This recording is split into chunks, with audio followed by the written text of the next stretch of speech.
On a tous un problème qui est commun, un verrou, qui s'appelle Emmanuel Macron à la présidence de la République. Et on a eu une idée. On s'est dit, attends, avec tes plans de licenciement massifs que tu appuies, tes privatisations à tout va, qui envoient toutes les copains, toutes les copines à Pôle emploi. Eh ben nous aussi, on a une petite annonce à te faire, mon cher. On a une lettre de licenciement à te faire parvenir.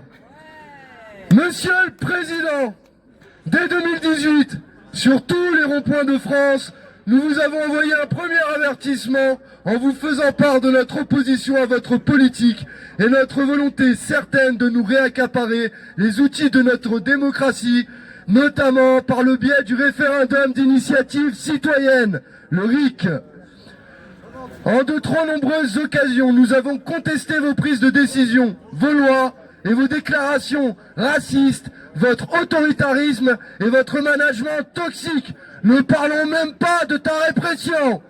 À chaque mobilisation, nous avons adressé un certain nombre de revendications et de propositions, comme nos 151 propositions issues de la Convention citoyenne sur le climat, dont vous n'avez tenu compte ou dont vous n'avez pas tenu compte, et notre rejet massif de votre réforme des retraites qui nous a amené à plus de 3 millions à défiler dans les rues.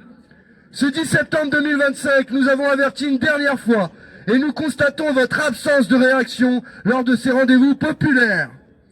Par conséquent, et pour vous rappeler qu'en France, le peuple est le seul souverain dont vous n'êtes qu'un employé, nous vous informons de notre décision de procéder à votre licenciement. Cette décision est motivée par les faits suivants, très cher. Ne pas avoir respecté l'obligation tenue par la France d'exécuter le mandat d'arrêt international délivré par la Cour pénale internationale le 21 novembre 2024 à l'encontre de Benjamin Netanyahou lors de son survol du territoire le 2 février 2025 dernier. D'avoir mené une politique économique ayant favorisé les ultra-riches au détriment du reste de la population, comme le dénonçait déjà un rapport de l'Observatoire français des conjonctures économiques en février 2020. Vous nous la mettez à l'envers, Emmanuel Macron.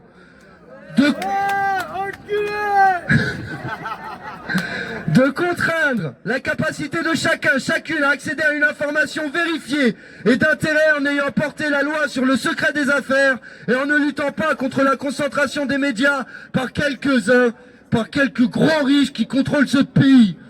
D'avoir sur l'espace public proféré des injures à l'encontre de la population et exercé durant plus de 8 ans une forme aiguë de harcèlement moral envers celle-ci qui s'avère être votre employeur et votre employeuse. D'avoir utilisé des véhicules, des armes de guerre pour réprimer la population lors des différents mouvements populaires qui se sont succédés sous votre ère et ayant causé mutilation, emprisonnement et décès en France. Et c'est pas que pour nous, c'est aussi pour nos copains là-bas. Sachez ce que vous faites. Ne pas avoir respecté les obligations de la France en matière de lutte contre le réchauffement climatique, alors qu'une condamnation a eu lieu le 14 octobre 2021 par le tribunal de Paris à cet effet et condamne la France pour ne rien faire pour nous-mêmes et nos générations futures. Ces faits dûment constatés et contraires à vos obligations professionnelles, ainsi qu'au respect des règles de comportement au sein de notre pays, constituent une violation grave de la discipline des valeurs de la République et de la Constitution française, rendant impossible le maintien de votre fonction, même pendant la durée de votre préavis. En conséquence, votre mandat est rompu immédiatement et sans indemnité, sans parachute doré et sans préavis. C'est un licenciement immédiat pour faute lourde conformément aux dispositions du Code du travail que vous ne respectez pas. Nous vous prions d'agréer, monsieur, l'expression de nos salutations distinguées, nous, le peuple, le 15 novembre 2025, devant la place de la Bourse. Merci à nous.